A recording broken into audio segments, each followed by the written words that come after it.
প্ৰাপ্যধন বিচাৰি দুঘণ্টীয়া অৱস্থান ধৰ্মঘট জলজীৱন মিছনৰ ঠিকাদাৰ সন্থাৰ।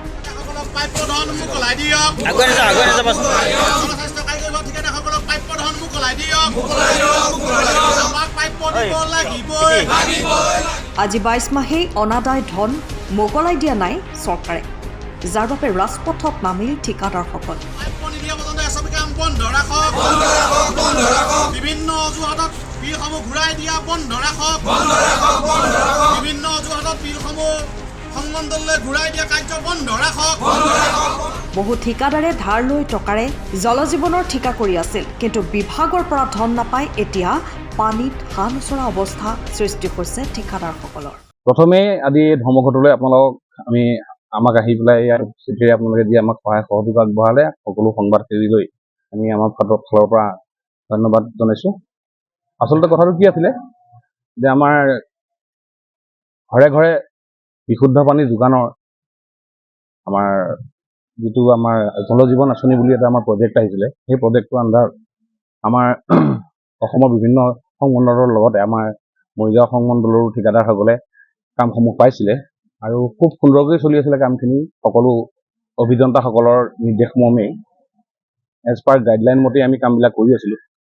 কিন্তু আজি যোৱা 22টা মাহ ধৰি আমাৰ যিটো আমাৰ ফাণ্ড আহিব লাগে, ফাণ্ডটো অহা নাই। আমাক ফাণ্ডবিলাক মুকলি কৰি দিয়া নাই।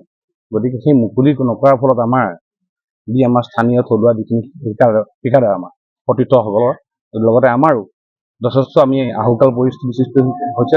পানীত হাঁহ নচৰা অৱস্থাৰ সৃষ্টি হৈছে পইচা নথকাৰ বাবে।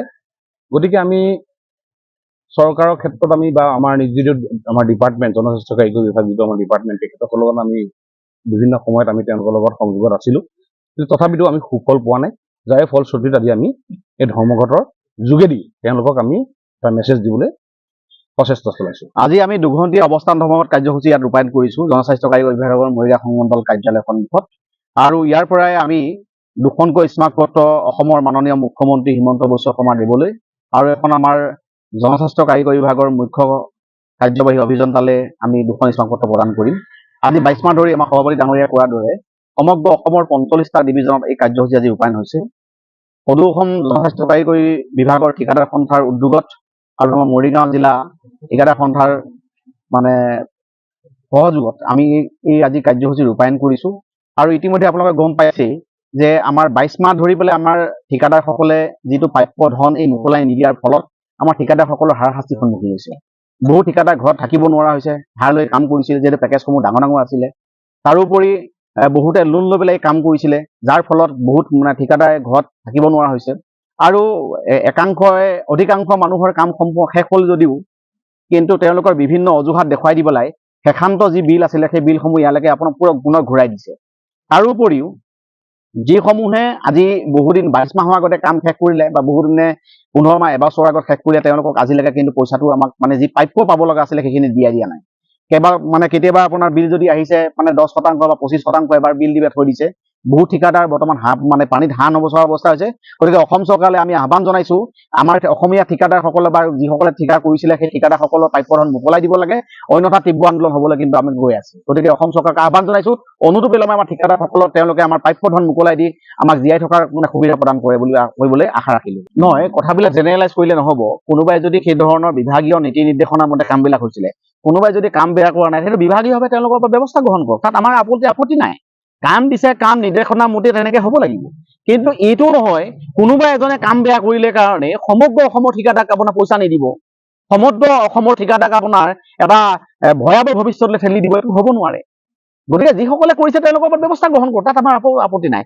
কিন্তু আমাৰ ঠিকাদাৰসকলৰ ব্যৱস্থা তেওঁলোকে সুৰক্ষিত ভৱিষ্যত নিশ্চিত কৰিবই লাগিব। আমাৰ প্ৰাপ্য ধন ঘূৰাই দিব লাগিবই। মৰিগাঁৱৰ পৰা শশীকান্ত বড়োৰ ৰিপৰ্ট, টাইম নিউজ।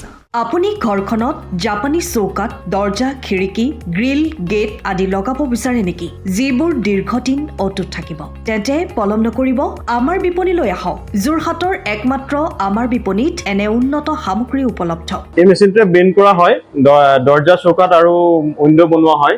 বাকী আমাৰ গেনব্লাইজত হয়, এইবিলাক আমাৰ ঠিকনা শ্ৰীৰাম এলুমিনিয়াম চেণ্টাৰ DCB তিনিআলি তৰাজান যোৰহাট 785006 যোগাযোগৰ নম্বৰ 8638967754 অথবা 9401552548 পাল্লা বনোৱা আছে এইটো গেলভেনাইজৰ হয় এইটো প্ৰেছ ষ্টীল বুলি কয় গেলভেনাইজৰ উইণ্ড' হয় ইয়াত ষ্টীলৰ এইবিলাক গ্ৰিল দিয়া আছে এক্সট্ৰাকে গ্ৰিল প্ৰয়োজন নাই গ্ৰিল চব লাগি গৈছে আৰু এইফালে মস্কিটো নেটো দিব পাৰে এইটো মস্কিটো নেট এইফালে বেক চাইডে মস্কিটো নেটৰ পাল্লা আছে পকাত নি পিনে ঘৰটো আৰম্ভ কৰোঁতে লৈ যাবলগীয়া হয় তেতিয়া পকাত দি দিলে মানে ইয়াত ঢেলাই সোমাই যাব মছলা সোমাই যাব বালি মছলাটো ভৰাই দিলে মানে মজবুত হৈ যাব ইয়াৰ সময়ৰ খবৰ সময়ত পাবলৈ ফ'ল' কৰক টাইম অফ আছাম